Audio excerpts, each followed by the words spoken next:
Hello hi மக்களே, எல்லாத்துக்கும் வணக்கம். ப்ராபப்ளி இன்றைக்கி தான் என்னோடய லாஸ்ட் டே ஆஃப் ஆஃபீஸுன்னு நினைக்கிறேன். பிகாஸ் அவங்க என்னை ரிலீவ் பண்ண சொல்லிகிட்டு இருக்காங்க. ஒர்க் பர்ஃபார்மன்ஸ் பத்தாது, இன்னும் ஜாஸ்தியாக இது பண்ணணுன்னா எனக்கு புரியல மக்களே. என்ன ஒர்க் பர்ஃபார்மன்ஸ் பண்ணணும், ஒரு அட்மினாக ஒரு ஹெச்ஆராக என்ன ஒர்க் பர்ஃபார்மன்ஸ் பண்ணணும்னு எனக்கும் ஒன்றும் தெரியல.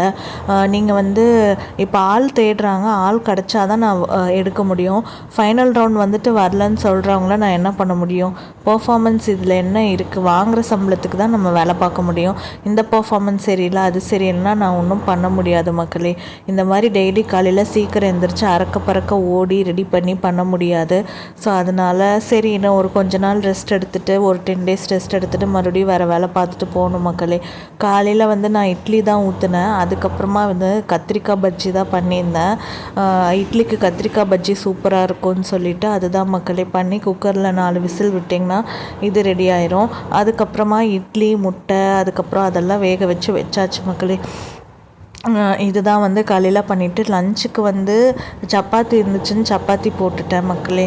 அதான் லஞ்சுக்கு எடுத்துகிட்டு காலையில் சீக்கிரமாக எழுந்திரிச்சா அறக்க பறக்க ரெடி பண்ணிட்டு தான் போனேன்.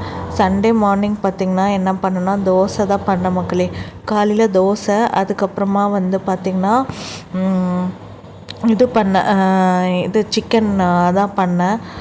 தவா சிக்கன் மாதிரி பண்ணியிருந்தேன். சிக்கன் எடுத்துகிட்டு மேரினேட் பண்ணிவிட்டு இந்த மாதிரி லைட்டாக தவாவில் போட்டு சிக்கன் ஃப்ரை மாதிரி பண்ணேன். சூப்பராக இருக்கும். இன்னும் ஒரு பேட்ச் இருக்குது. அதுக்கப்புறமா கத்திரிக்காய் பஜ்ஜி பண்ணது இருந்துச்சு, அது வச்சுக்கிட்டோம் மக்களே. அவ்வளோதான். Thank you all.